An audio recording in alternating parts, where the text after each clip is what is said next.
Olá, meu nome é Yuri, eu sou professor do Portal e hoje nós damos início a uma nova série aqui no canal, chamada Quem Foi? O Quem Foi de hoje vai ser sobre Heráclito de Éfeso. E vem com a gente saber um pouco mais da biografia desse autor e de como ela se relaciona com algumas de suas principais ideias. Bem, Heráclito, como o próprio nome já diz, nasceu na cidade de Éfeso. Ele viveu entre a janela de 550 a 450 a.C.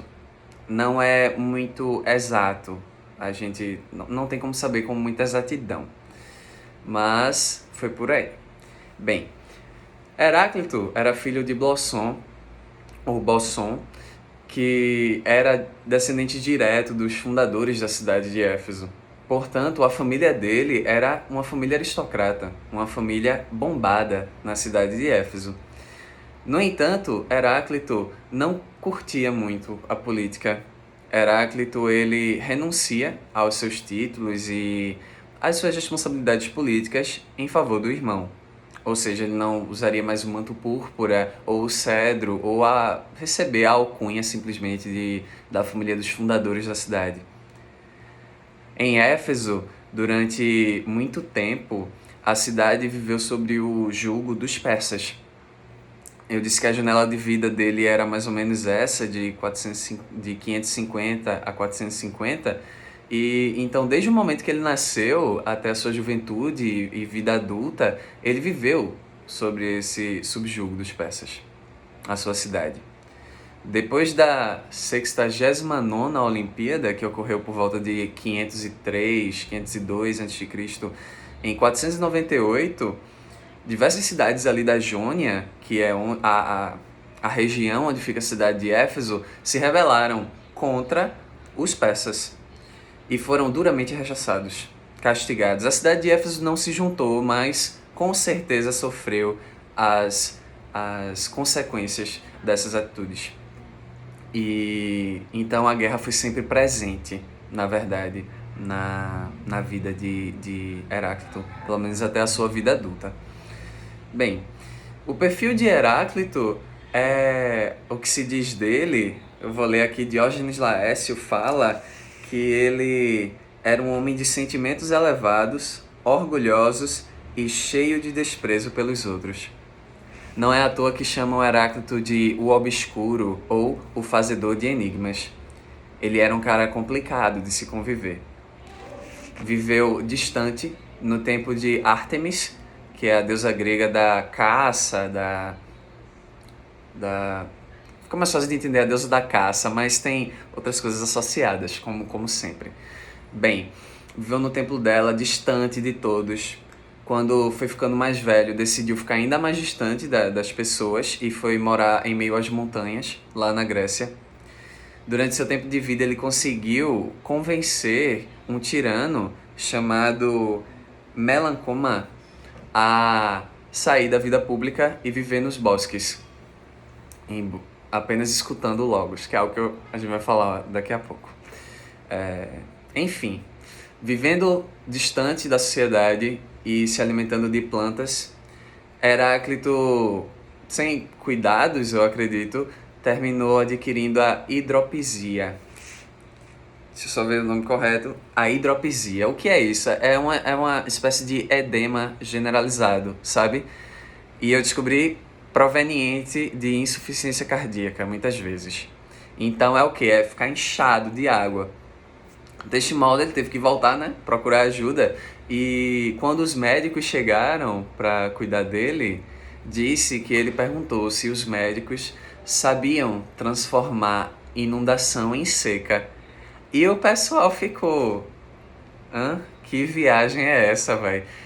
Aí ele expulsou os médicos e foi atrás de um curandeiro. O curandeiro disse: olha, Heráclito, você tem que se banhar no estrume, porque o calor do estrume vai evaporar o excesso de água em seu corpo. E assim Heráclito fez. Heráclito foi se banhar no estrume e reza a lenda, não é? Que ele ficou todo cheio de estrume e quando voltou para casa, os cachorros dele não o reconheceram e o atacaram, levando a óbito Heráclito. Fim da história. Bem, esse é um dos fins. Tem o final alternativo, que seria Heráclito se afogar no estrume. Que não é... Não é... Eu não sei qual é o melhor dos dois, afinal. Mas é isso que se diz. E, bem, esses aspectos biográficos a gente muitas vezes a gente não conhece.